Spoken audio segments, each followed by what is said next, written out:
आज की कहानी है एक ऐसे सीरियल किलर के बारे में जिसने की एक अलग टेक्निक यूज करी बॉडीज को डिस्पोज ऑफ करने की। हर एक सीरियल किलर एक अलग टेक्निक इजाद करता है कि किस तरह से वो अपने विक्टिम की बॉडी को डिस्पोज ऑफ करे, क्योंकि सबसे बड़ा जो एविडेंस है किसी भी मर्डर के बाद में वो होता है विक्टिम की body.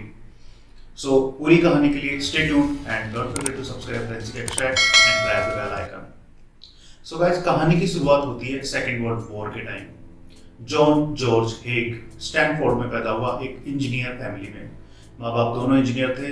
John George Hague primary education complete करने के बाद एक 23 ईयर ओल्ड की फीमेल से इसकी शादी हो जाती है, लेकिन शादी ज़्यादा दिनों तक चली नहीं और इसकी वाइफ ने एक बच्ची को जन्म दिया। लेकिन कुछ दिनों के बाद वाइफ ने बच्ची को अडॉप्शन सेंटर में देके जॉन जॉर्ज हेग को छोड़ के चली जाती है। जॉन जॉर्ज हेग एक मैक स्वान नामक एक वेल्दी पर्सन के कांटेक्ट में आता है और उसका ड्राइवर बन जाता है। जॉन जॉर्ज हेग मैक स्वान के साथ ही रहना शुरू कर देता है। मैक स्वान अपने पेरेंट के साथ रहता था। मैक स्वान के पेरेंट्स का लंदन में बहुत सारा मार्केट था जहां से मैक स्वान उनको रेंट कलेक्ट करके लाके देता था। जॉन जॉर्ज हेग ये ऑब्जर्व करता था तो वो मैक स्वान के साथ घूमता रहता था। एक दिन जॉन जॉर्ज हेग ने मैक स्वान के यहाँ पे नौकरी छोड़ दी और उसने एक इंजीनियरिंग फॉर्म ज्वाइन कर ली। बीच में कई सारे फ्रॉड वो करता था और कई सारे फ्रॉड करने के बाद में सबसे बड़ी जो उसको प्रॉब्लम आती थी वो थी विक्टिम उसको आइडेंटिफाई करके पुलिस कंप्लेन करते थे और इसी की वजह से उसको कई बार जेल जाना पड़ा और सजा भी हुई और फाइन भी लगा उसके ऊपर। पुलिस के पास ऑलरेडी इस तरह के कई तरह के फ्रॉड जो कि जॉन जॉर्ज हेग ने कर रखे थे उनके रिकॉर्ड अवेलेबल थे।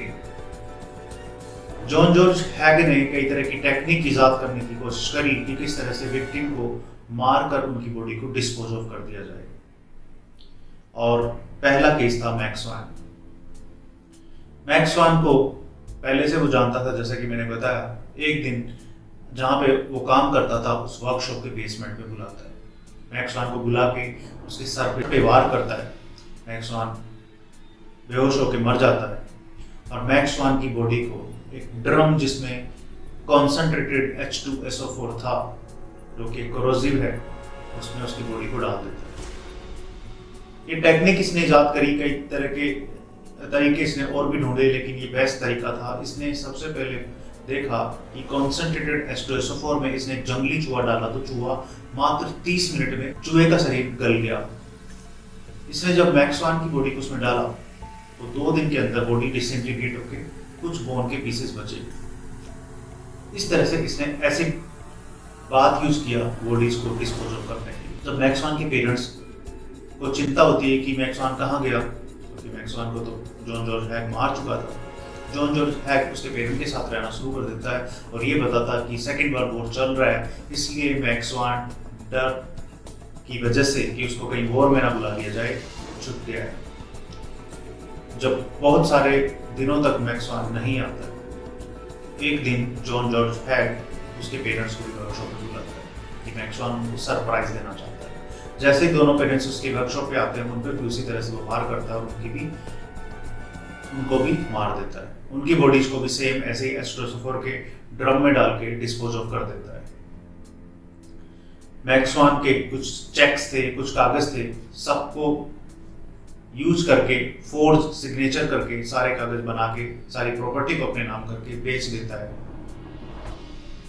और कुछ सालों तक ऐसे ही चलता है। जब इसके पास पैसे की कमी होना शुरू हो जाती है तो एक फैमिली के कांटेक्ट में आता है। फैमिली को अपना घर बेचना था। हेंडरसन अपने बीवी और बच्चों के साथ रहता था।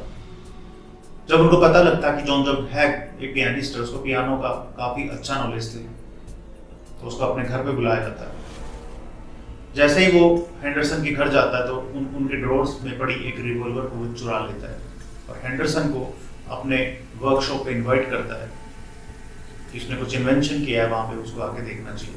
हेंडरसन जॉन जॉर्ज हेग के साथ उसकी वर्कशॉप पे जाता है और उसी रिवॉल्वर से जॉन उस पे हमला कर देता है और उसी स्पॉट पे हेंडरसन की मृत्यु हो जाती है। जब उसकी वाइफ चिंतित होती है कि हेंडरसन आया क्यों नहीं, तो उसकी वाइफ को बुलाता है कि हेंडरसन की तबीयत खराब हो गई है वर्कशॉप में। सो उसकी वाइफ उससे मिलने आती है और वाइफ को भी वो शूट कर देता है।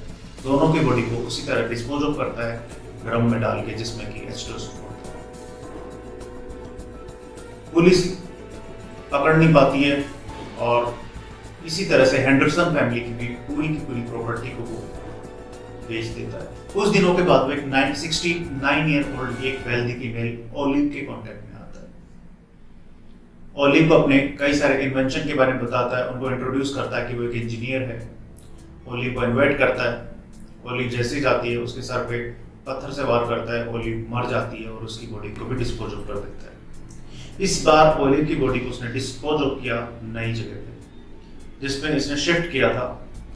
वहां पे कोई मैन होल नहीं था। इससे पहले जो ड्रम में पीसेस बच जाते थे, इनको एक मैन होल में डिस्कार्ड कर था। इस बार बॉडी के जो पीसेस बच गए उनको इसकी वर्कशॉप के बैकयार्ड में इसने डिस्कार्ड कर दिया।